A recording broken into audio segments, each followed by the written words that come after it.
Hello TSAT viewers. So in the continuous frequency distributions lo manaki types of the class intervals and the size of the class intervals are very important. The first topic it is types of class intervals. So the topic is the types of class intervals. Ikkada manaki three types of class intervals unnayandi. First one is exclusive, second one is inclusive, and the third one is open end classes. Man each and every class interval depth ga deal cheddam. See here. So this is the example for exclusive class intervals. See here. Manaki first, what is a class interval? It is denoting the expenditure in rupees. Alage frequency denote chestund the number of families. Number of families. See here, 0 to 5,000. So what is this representing? 0 నుంచి 5,000 రూపు ఖర్చు చేసే families ఎన్ని? That is the frequency 60. అలాగే 5,000 నుంచి 10,000 లోపు ఖర్చు చేసే ఫ్యామిలీస్ ఎన్ని? 95. సో అలాగే మన కిందికి వస్తే 20,000 నుంచి 25,000 లోపు ఖర్చు చేసే ఫ్యామిలీస్ ఎన్ని? 40. So the total number of families is given is 400. So now ఇక్కడ ఎక్స్క్లూజివ్ క్లాస్ ఇంటర్వెల్స్లో చూడండి, ఇక్కడ 0 is the lower limit. 0 is the lower limit in the first class interval. Alage 5,000 is the upper limit of that class interval. 5,000 is the upper limit of that class interval. So in the exclusive class intervals, ee upper limit edaithe undo that will become the lower limit of the next class interval. So manaki first class interval lo 5,000 is the upper limit. So ippudu 5,000 ఏమైంది? Second class ఇంటర్వెల్లో lower limit అయింది. So అలాగే second class ఇంటర్వెల్లో upper limit ఏంటి? 10,000. Second class ఇంటర్వెల్లో upper limit 10,000. So ఇప్పుడు 10,000 మనకి third class ఇంటర్వెల్లో లోవర్ లిమిట్ అవుతుంది. థర్డ్ క్లాస్ ఇంటర్వెల్లో లోవర్ లిమిట్ అవుతుంది. సో నెక్స్ట్ థర్డ్ క్లాస్ ఇంటర్వెల్లో అప్పర్ లిమిట్ ఏంటి? 15,000. సేమ్ ఈ 15,000 మళ్ళీ మనకి నెక్స్ట్ క్లాస్ ఇంటర్వెల్లో లోవర్ లిమిట్ అవుతుంది. సేమ్ అలాగే దీంట్లో 20,000 is the upper class limit. So ఈ అప్పర్ లిమిట్ నెక్స్ట్ క్లాస్లో లోవర్ లిమిట్ అవుతుంది. So this kind of class intervals are nothing but the exclusive class intervals. Suppose ఇప్పుడు so this kind of class intervals are nothing but the exclusive class intervals. So ఇప్పుడు నాకు ఒక doubt ఉంది. So నేను కరెక్ట్గా ఒక 5,000 expenditure చేస్తున్నాను. So ఇప్పుడు నన్ను ఏ గ్రూప్లో పెట్టాలి? ఫస్ట్ క్లాస్ ఇంటర్వెల్లో పెడతారా, సెకండ్ క్లాస్ ఇంటర్వెల్లో ఇంక్లూడ్ చేస్తారా? Listen to my wordings. Class intervals వచ్చేసి 0 to 5,000 లోపు ఖర్చు పెట్టే ఫ్యామిలీస్ 60. 5,000 నుంచి 10,000 లోపు ఖర్చు పెట్టే ఫ్యామిలీస్ 95. సో ఇప్పుడు నేను ఏం చేస్తున్నాను? ఎగ్జాక్ట్గా 5,000 ఖర్చు చేస్తున్నాను. సో ఇప్పుడు నేను ఫస్ట్ క్లాస్ ఇంటర్వెల్లో ఇంక్లూడ్ చేయాలా, సెకండ్ క్లాస్ ఇంటర్వెల్లో ఇంక్లూడ్ చేయాలా? సో మనం వచ్చే 5,000 ఖర్చు చేసేవాడిని మనం సెకండ్ క్లాస్ ఇంటర్వెల్లో ఇంక్లూడ్ చేసుకుంటాము. Up to 4,999.99. సో ఇది ఇంత ఎక్స్పెండిచర్ చేసేవాడు మనకి ఫస్ట్ క్లాస్ ఇంటర్వెల్లోనే ఇంక్లూడ్ చేయాలి. ఫస్ట్ క్లాస్ ఇంటర్వెల్లోనే ఇంక్లూడ్ చేయాలి. కానీ ఎప్పుడైతే మనం 5,000కి రీచ్ అవుతామో ఆ 5,000 డేటా పాయింట్ని మనం సెకండ్ క్లాస్ ఇంటర్వెల్లో వేసుకోవాలి. So this kind of classification is nothing but our exclusive so this kind of class intervals are nothing but our exclusive class intervals. So a class interval lo aina eటువంటి frequency aina the summation of the frequency must be equal to the total number of families. So major ga ee exclusive class intervals ni manam continuous data ki major ga use chestam.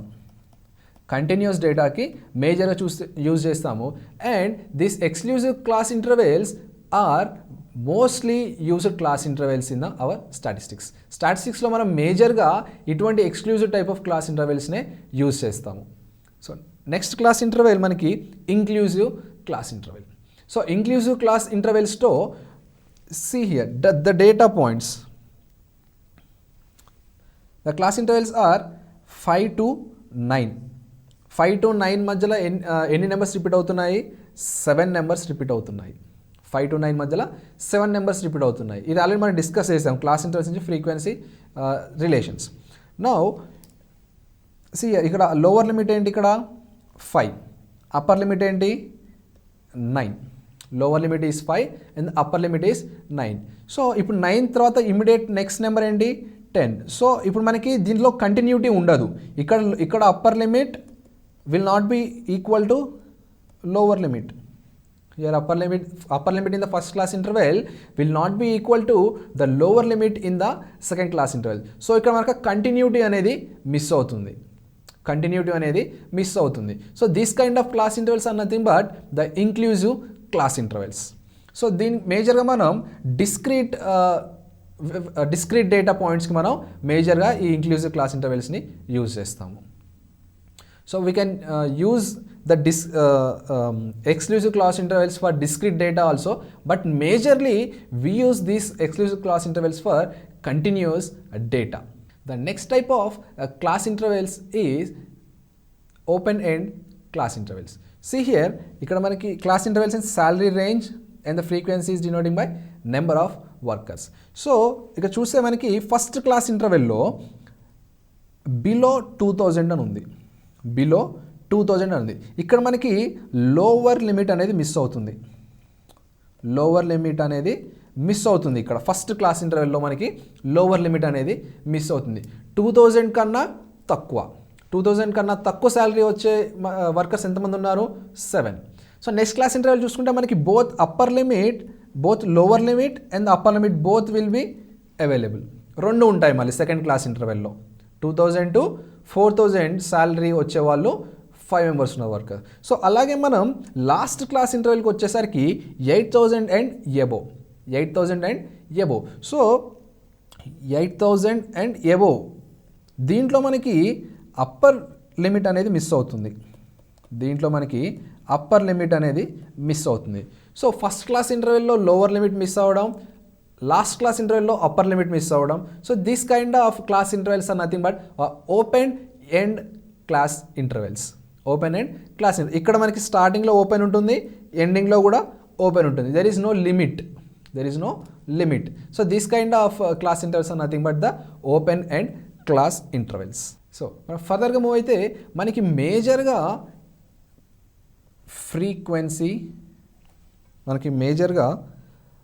Frequency మీద ఎక్కువ concentrate చేయాల్సి ఉంటుంది.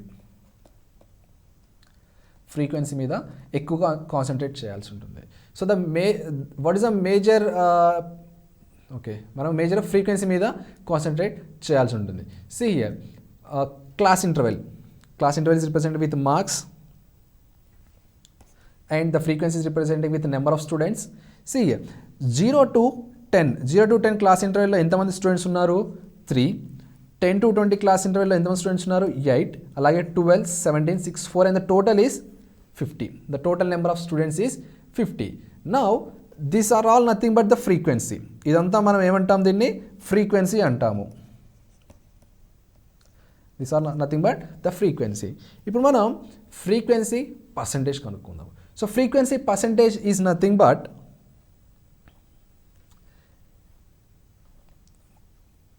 frequency of that corresponding class interval divided by the total frequency into 100. So this is nothing but the frequency percentage. So ఈ value ఏదైతే ఉందో frequency by total frequency, దీన్ని మనం relative frequency అంటాము. Relative frequency into 100, this will give you the frequency percentage. So this is one of the point you have to remember, what is the relative frequency and what is the frequency percentage. And there is one more point you have to remember is frequency density. So this frequency density is nothing but frequency divided by class width.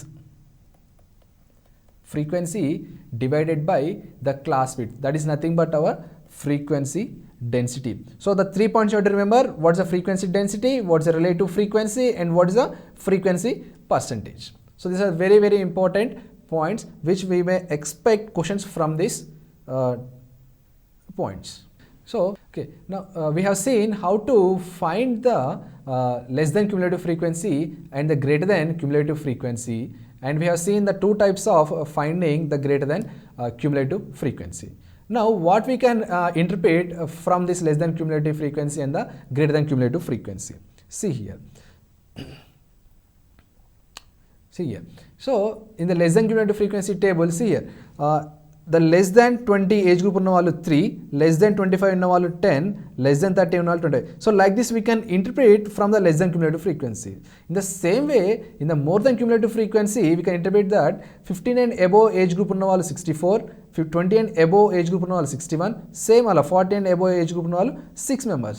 So like this we can interpret from less than cumulative frequency and the more than cumulative frequency distribution tables.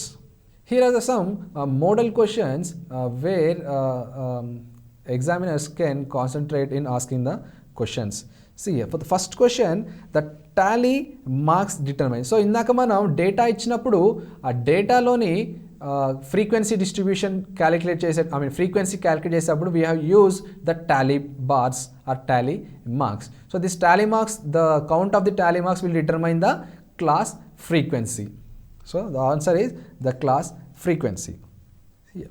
The frequency, the second question, the frequency density is defined as.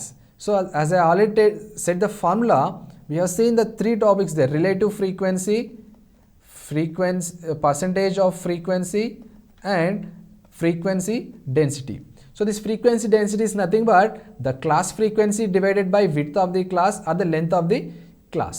This is option 2. Next, the frequency of a variable is always. So the frequency of the variable will be always an integer. Frequency of the variable will be always an integer. The frequency doesn't assume any point values like 10.4 or 10.5. Frequency doesn't assume any fractional values like 10.4 or 10.5 or 11.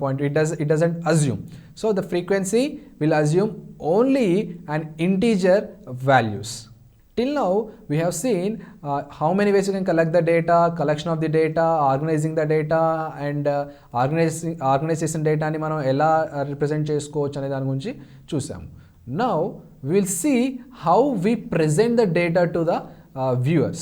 So మన దగ్గర data ఉంది, దాన్ని organise చేసాము, అంతా చేసాము. ఇప్పుడు మనం ఆ డేటాని ఎలా చూపిస్తాము వ్యూవర్స్కి.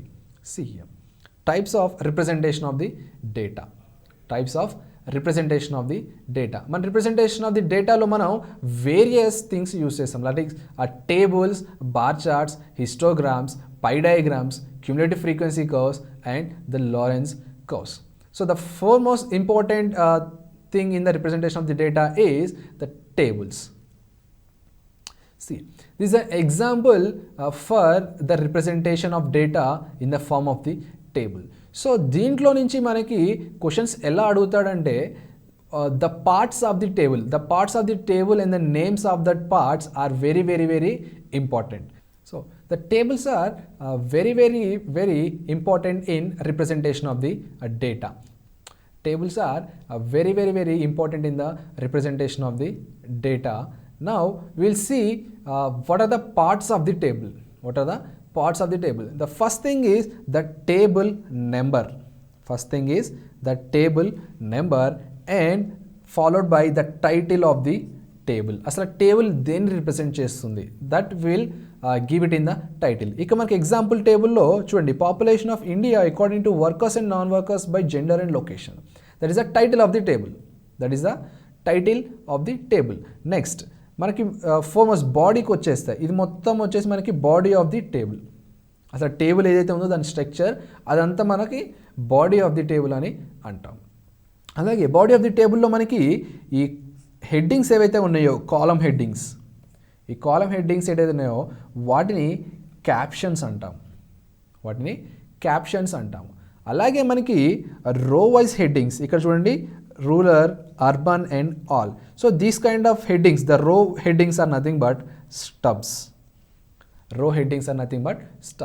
Exam లో డైరెక్ట్గా క్వశ్చన్ అడుగుతాడు, రో హెడ్డింగ్స్ ఆర్ నథింగ్ బట్ అనేసి 4 ఆప్షన్స్ ఇస్తాడు, దట్ ఈస్ స్టబ్స్. అలాగే column headings are nothing but direct captions.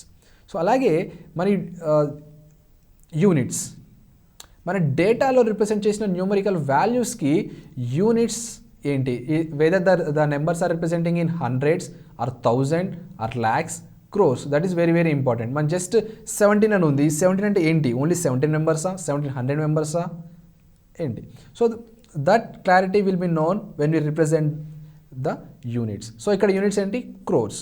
So ఏంటి ఇక్కడ మనకి 17 డేటా వాల్యూ ఏంటి, నథింగ్ బట్ 17 crores. అలాగే కిందికి వస్తే the source of the table. So ఈ టేబుల్ మనకి ప్రిపేర్ చేయడానికి అసలు సోర్స్ ఏంటి, ఎక్కడి నుంచి మన data values or the data మనం తీసుకున్నది అనేది సోర్స్లో మెన్షన్ చేస్తాం. That is nothing but the source note. And also the foot note. ఎన్ని రిమార్క్స్ ఏమైనా ఉంటే మనకి ఇక్కడ ఫుట్ నోట్స్లో రాసుకోవచ్చు. ఇక్కడ రిమార్క్ ఏం రాశాడు, figures are rounded to nearest crores.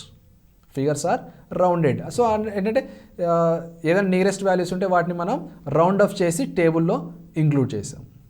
Okay, so the parts of the table are very very very important. We can expect questions from the parts of the table. Just like I said, the row headings are nothing but dash, the column headings are nothing but dash.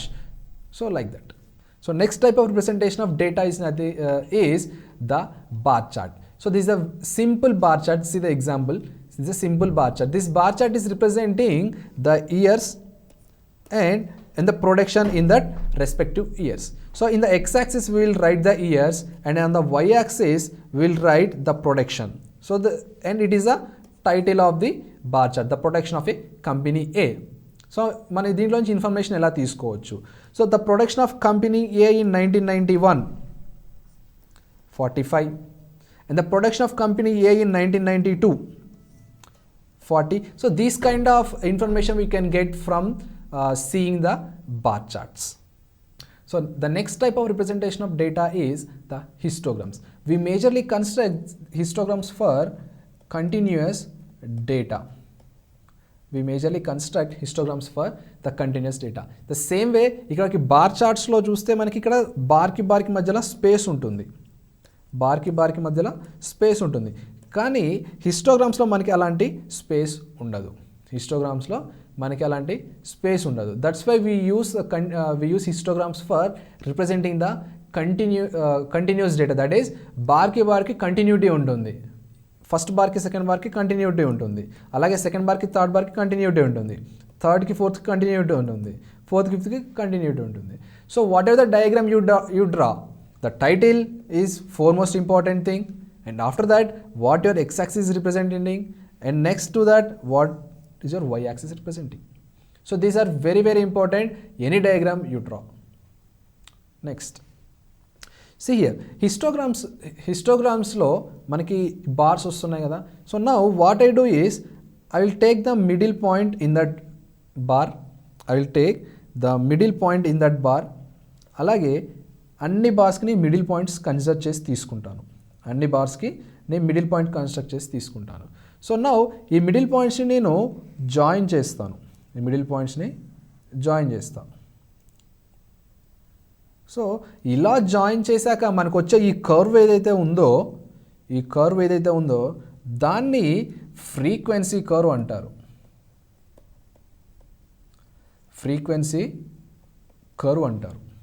Understood? So that is our next type of representation of the data, frequency curve. So ఈ specific డేటాని histogram draw చేసి దాని mid points తీసుకొని అలా free hand కర్వ్లో points join చేశాను. Then I will get the frequency curve. Next type of representation of the data, pie chart or pie diagram.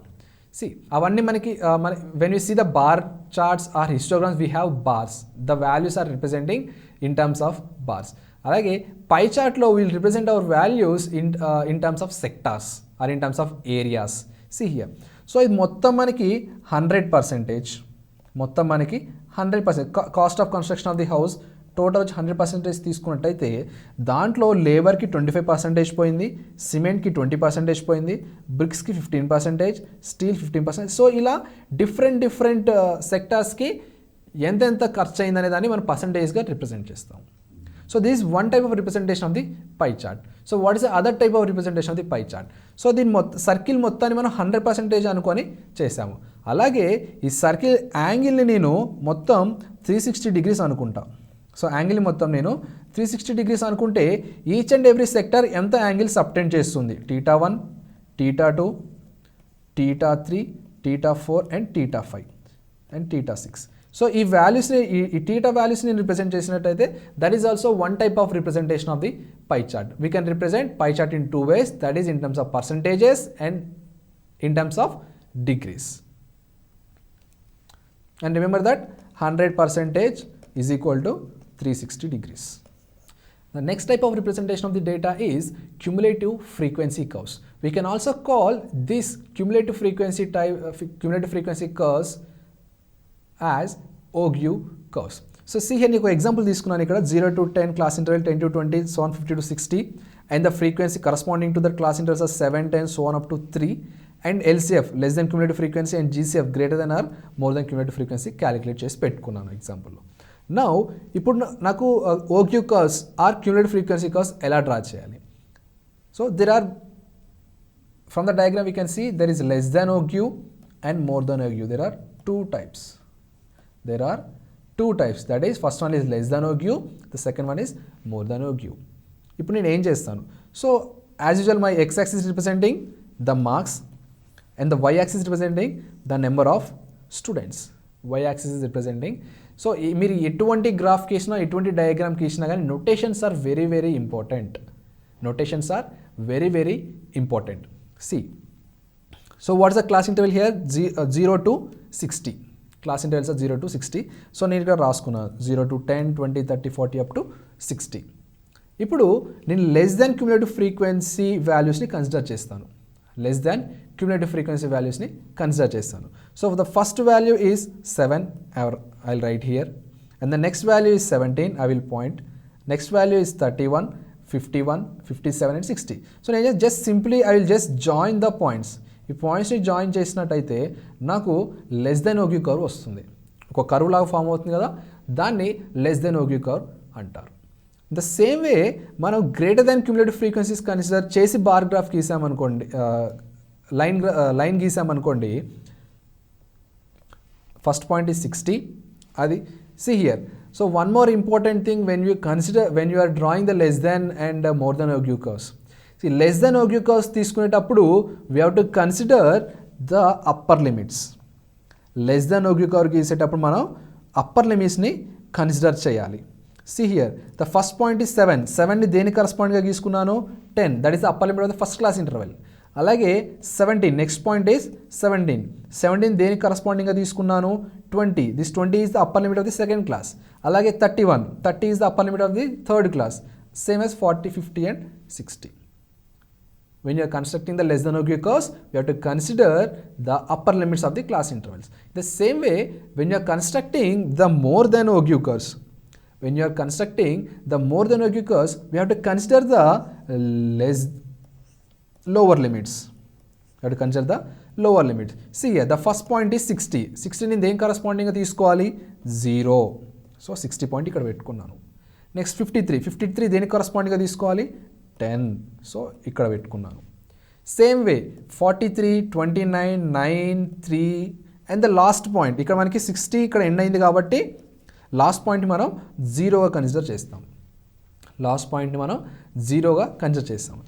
So ఈ points అన్నిటిని మనం జాయిన్ చేస్తాం. 60, 53, 43, 29, 9, 3 అండ్ 0. సో ఇలా జాయిన్ చేసిన తర్వాత మనకు వచ్చే కర్వ్ని మనం మోర్ దాన్ OQ కర్వ్ అంటాం. సో మనకి OQ కర్వ్స్లో 2 కర్వ్స్ ఉంటాయి. That is the less than OQ curve and more than OQ curve. You have seen how to construct the less than OQ curve and how to construct the more than OQ curve. Now, the point where they intersect, remember this point. This point is nothing but median, which we will discuss about this in our further classes. So just remember, the point of intersection of the less than and more than curves is nothing but the median. So median ante enti anedi manaku further classes lo discuss chestam. Okay. Next type of representation of the data is Lorentz curve or income distribution. So మనం దీన్ని పర్ఫెక్ట్గా representation of the data అని చెప్పలేము, కానీ Lawrence curves or income distribution curves మనం ఎకనామిక్స్లో చాలా ఫ్రీక్వెంట్గా use చేసాము. సో అసలు లారెన్స్ కర్వ్స్లో ఎక్స్ యాక్సిస్ ఏంటి, వై యాక్సిస్ ఏంటి, అసలు లారెన్స్ కర్వ్ అంటే ఏంటి, అసలు ఏం రిప్రజెంట్ చేస్తుంది అనేది ఒకసారి చూద్దాం. See here X axis and Y axis. ఇక్కడ మనకి ఎక్స్ యాక్సిస్లో cumulative share of people from lowest to highest incomes, Y యాక్సిస్లో cumulative share of the income earned. So this line is nothing but line of equality. The parts we are discussing in the Lorentz curve. Any parts, lame parts untai anedi. This part is this line is nothing but the line of equality, and this curve is nothing but the Lorentz curve. X-axis is representing the cumulative share of people from lowest to highest. Y-axis is representing the cumulative share of income earned. And the shaded region, this A part is nothing but the area lying between the line and the curve, and B part is nothing but the area lying between the coordinate axis and the curve. Now, ఈ Lorenz కర్వ్లో మనకి ఒక formula గుర్తుపెట్టుకోవాల్సి ఉంటుంది, that is Gini coefficient. That is given by G is equal to A by A plus B. This A represents the area between the line of equality and the Lorentz curve, and B representing the area between the coordinate axis and the Lorentz curve. So the parts and the Gini coefficients of the Lorentz curve or income distribution are important. Now, one more type of representing the data is nothing but the pictograms. So ఈ పిక్టోగ్రామ్స్లో మనకి data కానీ data variables కానీ మనం ఏమి use చేయం, just we use the pictures to show the data. See here, let us take an example here. The pictogram showing the shoe size for 8-year-old boys. 8-year-old boys యొక్క shoe size మనం represent చేస్తున్నాము. See, ఇది ఒక axis X and Y. Axis are X and Y. X axis representing the pictures. X axis లో మనం ఏం పెడుతున్నాము, pictures పెడుతున్నాము. Y axis ఏంటి, ద వేరియబుల్ ఏంటి, షూ సైజ్ 4, 5, 6, 7, 8, 9, 10 అట్లా షూ సైజ్ మనం Y యాక్సిస్ మీద పెట్టుకున్నాము. నౌ X యాక్సిస్ మీద మనం ఏం రిప్రజెంట్ చేస్తున్నాం, షూ సైజ్ 10 ఉన్న పిల్లలు ఎంతమంది. సో ఒక ఫుల్ డయాగ్రామ్ వేసాం, full diagram of the children వేసాము. షూ సైజ్ 9 ఉన్నాయేంటి, ఓన్లీ 1/4 ఆఫ్ ది డయాగ్రామ్ వేసాం. ఇక్కడ ఓన్లీ 1/4 ఆఫ్ ది డయాగ్రామ్ వేసాం. షూ సైజ్ 8 ఉన్నాయి ఏంటి, 1, 2, 3, 4, 5 full diagrams plus 1 half diagram.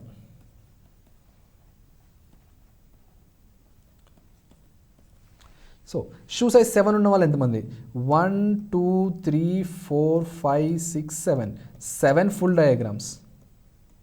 అలాగే ఇక్కడ 4 ఫుల్ డయాగ్రామ్స్, ఇక్కడ 1, ఇక్కడ 2. సో దీని నుంచి మనం కొంచెం data 1 full diagram, 2 full diagram ఇట్లా మనం డేటా అనాలిసిస్ చేశాక మనకి కీ నోట్ ఉంటుంది.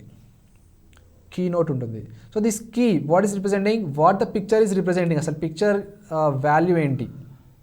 సో హియర్ మనకి 1 full picture is equal to 10 people. 1 full picture is equal to 10 people. So ఈ కీని పట్టుకొని మనం డేటా ఇన్ఫర్మేషన్ మనం ఈ కీని పట్టుకొని మనం ఈ పిక్టోగ్రామ్లో నుంచి ఇన్ఫర్మేషన్ని గ్యాదర్ చేయొచ్చు. సపోజ్ ఇప్పుడు షూ 4 తీసుకోండి. షూ 4 దగ్గర మనకి ఎంతమంది ఉన్నారు, 2 ఫుల్ పిక్చర్స్ ఉన్నాయి. 2 ఫుల్ పిక్చర్స్ అంటే ఎంత, 1 full picture is equal to 10 people. So 2 full pictures ఉన్నాయంటే ఇక్కడ 20 people. The same way shoe number 5 1 full picture 10. Shoe number 6 4 full pictures, that is 40. Shoe number 7 full pictures అంటే 70. The same way shoe size 8 ఇక్కడ ఏంటి, 5 full pictures plus 1 half picture, that is nothing but 50 plus half picture representing 5, that is 55. The same way shoe size number 9 only 1/4 of the picture. అంటే మనకి ఇక్కడ just 1/4 of the picture ఎగ్జాక్ట్గా prove చేయాలి. Will take the approximate value, that is 3 and ఇక్కడ 10 again. So like this we can interpret the data from the pictograms. Now one more type of representing the data one more type of representation of data is nothing but cartograms. So this cartograms uses extensive statistics here. See here, let us take an example, a global view of HIV infection. So it is taken in 2001. The data is considering in the 2001 లో HIV infection ఎలా ఉంది. So this అసలు కార్టోగ్రామ్స్ అంటే ఏంటి, కార్టోగ్రామ్స్ మనం ఎలా represent చేస్తాము, ఎలా ఇంటర్ప్రిట్ చేయొచ్చు. సియర్ ఈ కార్టోగ్రామ్స్ మనం మేజర్గా జియోగ్రఫికల్ లొకేషన్స్ని బేస్ చేసుకొని చేస్తాము. సో ఏదైనా ఒక జియోగ్రఫికల్ లొకేషన్ ఈ కార్టోగ్రామ్స్ అనేది మనం బేసికల్గా జియోగ్రఫికల్ లొకేషన్స్ని బేస్ చేసుకొని చేస్తాము. So we will consider the geographical locations and the values corresponding in that specific geographical locations. So అది వాల్యూస్ కన్సిడర్ చేసుకొని ఏ జియోగ్రఫికల్ లొకేషన్లో ఇంటెన్సిటీ ఎక్కువ ఉంది, ఏ జియోగ్రఫికల్ లొకేషన్లో ఇంటెన్సిటీ తక్కువగా ఉంది అనే దాన్ని మనం షేడ్స్లో కానీ డాట్స్లో కానీ రిప్రజెంట్ చేస్తాం. See here, let us take an example. ఈ ఎగ్జాంపుల్లో మనకి global view of HIV infection ఇచ్చాడండి. Global view of HIV infection, that is data is collected in 2011. Data is considered in 2011. So ఈ కార్టోగ్రామ్స్ మనకి మేజర్ ఇంపార్టెంట్ థింగ్ ఏంటంటే the scale. కార్టోగ్రామ్లో important thing ఏంటంటే scale. So the full red representing the highest infections and one light density red is representing some more percentage of infections, and మనకి ఇంకా light colour red ఉన్న దాంట్లో తక్కువ percentage of infections, ఇంకోటి లాస్ట్కి blue colour ఉన్న దాంట్లో నో ఇన్ఫెక్షన్స్ అనమాట, no HIV infections. See here, so ఇది ఒక జియోగ్రఫికల్ వరల్డ్ తీసుకున్నాం మన జియోగ్రఫికల్ లొకేషన్స్లో. See here highest red, most intensity red ఎక్కడ ఉంది, this part of the geographical లొకేషన్లో ఉంది. అంటే ఇక్కడ HIV ఇన్ఫెక్షన్స్ ఎక్కువగా ఉన్నాయి, HIV ఇన్ఫెక్షన్స్ ఎక్కువగా ఉన్నాయి. అలాగే లోయెస్ట్ ఎక్కడ కనిపిస్తుంది మనకి ఈ జియోగ్రఫికల్ లొకేషన్లో ఈ పార్ట్స్లో మనకి లోయెస్ట్ కనిపిస్తుంది.